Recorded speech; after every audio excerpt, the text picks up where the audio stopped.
எல்லாருக்கும் வணக்கங்க. குருவாயூர் கோயிலில் நம்ம தரிசனம் பண்ண போயிருப்போம்.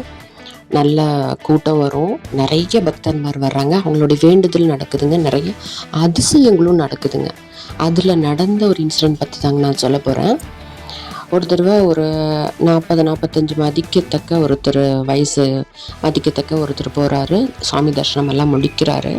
அதுக்கப்புறம் பார்த்திங்கன்னா மஞ்சாடி குரு அப்படின்ட்டு கோயில் முன்னாடி ஒரு உருளியில், ஒரு ரவுண்ட் கலர் பாத்திரத்தில் ரெட் அண்ட் பிளாக் வர மாதிரி ஒரு சீட்ஸ் இருக்குங்க, அது பேர் மஞ்சாடி குரு. அதை நம்ம அப்படி கையில் அளந்து அதில் சிலவங்க காயின்ஸும் போடுவாங்க. அதுக்கப்புறம் நம்ம வந்துடுவோம் இல்லைங்களா.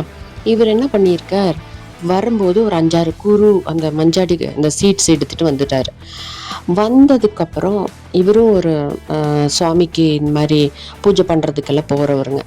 அவர் ஒரு நாள் இது எடுத்தது வந்ததுக்கப்புறம் ஒரு நாள் பூஜையெல்லாம் முடிச்சுட்டு அந்த கோயில் ப்ரெமிசஸ்லேயே படுத்து கொஞ்ச நேரம் தூங்கியிருக்காருங்க. அப்போது ஒரு குழந்தை ஒரு கருப்பு கலரில் ஒரு குழந்தை அவரோட முடியை பிடிச்சி இழுக்கிற மாதிரி அவருக்கு ஒரு கனவு வந்திருக்குங்க.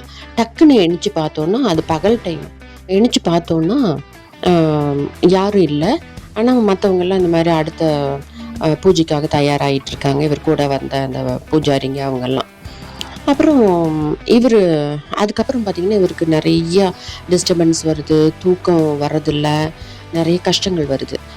திருப்பியும் அவருக்கு இந்த பிரச்சனைகள் இப்படி தூங்குறப்ப டிஸ்டர்பன்ஸ் வருதுன்ட்டு அவர் போய் ஒரு அவருக்கு பக்கத்தில் இருக்கிற ஒரு பெரியவர்கிட்ட கேட்கும்போது தான் அந்த பிரச்சனம் பார்க்குறதுன்னு சொல்லுவாங்க. பிரச்சனை பார்க்கும்போது தெரியுது, நீ குருவாயூர் அப்பனுக்கு சொந்தமான ஏதோ பொருளை நீ திருடிட்டு வந்துட்ட அப்படின்னு அவர் சொல்கிறாருங்க, அந்த ஜோசியர். இவருக்கு ஒன்றுமே தெரியல, என்னடா அது நம்ம என்னடா திருடிட்டு வந்தோம். அப்புறம்தான் அவர் யோசிக்கிறாரு, நம்ம அந்த மஞ்சாடி குடு எடுத்துகிட்டு வந்தோமே அப்படின்ட்டு.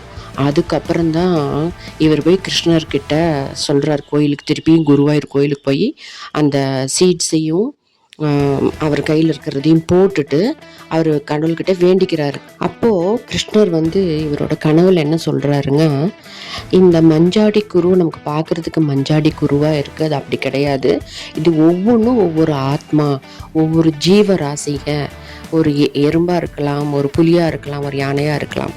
அதெல்லாமே தன்னுடைய ஜென்மாவை நீக்கி என்கிட்ட சரண் அடையிறதுக்காக வந்த மஞ்சாடி குரு உருவத்தில் இருக்கிற அந்த ஆத்மாக்கள்.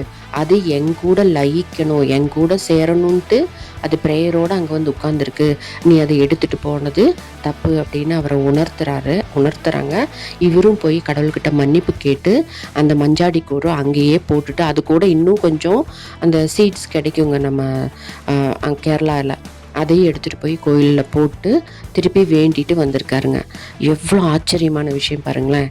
கடவுளே கனவுல சொல்லி நம்மளுடைய ஆத்மாவுக்கு மோட்சம் கிடைக்கிறதுக்கு நல்ல வழி காட்டுறாங்க இல்லைங்களா. இந்த மாதிரி நிறைய ஆச்சரியமான விஷயங்கள் குருவாயூர் கோயிலில் நடந்திருக்குங்க. இது இப்போ நான் ரீசெண்டாக கேள்விப்பட்ட ஒன்றுங்க. கண்டிப்பாக நீங்களும் குருவாயூர் டெம்பிளுக்கு போகிறப்ப அந்த மஞ்சாடி குருவை பார்த்து இந்த இன்சிடெண்ட்டை ஞாபகம் வச்சு பண்ணுங்களேன். ஓகேங்களா. பாக்கி நம்ம அடுத்த வீடியோவில் பார்க்கலாங்க. ஓகேங்க.